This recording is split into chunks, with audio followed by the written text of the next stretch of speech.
tulisikia mlipuko wa moto kutoka nje, tukapata moto imetapakaa kila mahali. Ni kama hii gari moja ilikuwa ina leak gas, so ikachomeka. Hiyo moto imeteketeza vitu mingi, watu wameungua. So, anything that the government may need to support us, wanaweza kuja watu angalie wale tumechomekewa. Asante. Moto ilikuwa excess. Kwa nasaidia rafiki yangu mmoja vitu, tukamsaidia dakika ya mwisho. Moto ikalipuka.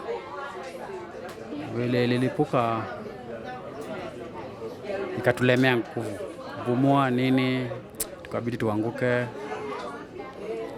Sasa kuanzia hapo nilijipata niko hospitalini.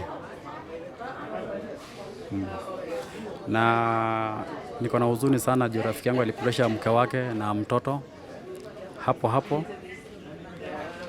Ile sahani ya tangi ndio ilimkata. Sasa niko na huzuni sana. Niambia mama keni mbroti inachomeka sana, ndio nikafanya nini? Nikatoka. Mbroti ni yangu. Kwenda kuangalia ile side. Moto ilikuwa juu side.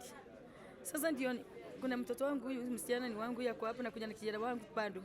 Sasa ile kitu ya kwanza mimi kwanza ni save watoto. Tukaenda, tukakaa huko nje. Vile tulikaa huko nje, moto ilikuwa inazidi because ilikuwa ya nini? Ya gas. Mitungi ya gas ilikuwa inalipuka.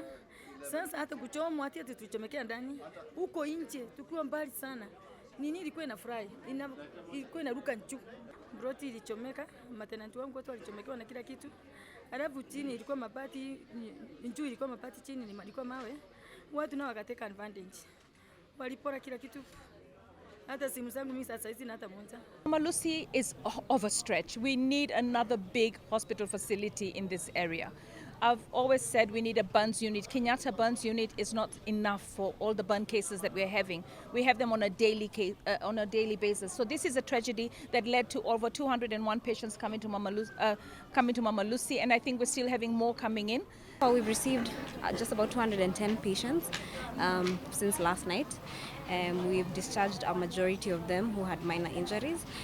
We referred about 24 to both Kenyatta National Hospital and KU Referral Hospital as well. Those had, they're about 24, they had about 60% burns. So those we referred them and they're getting care. We've also received some patients in Embakasi, about 35 of them.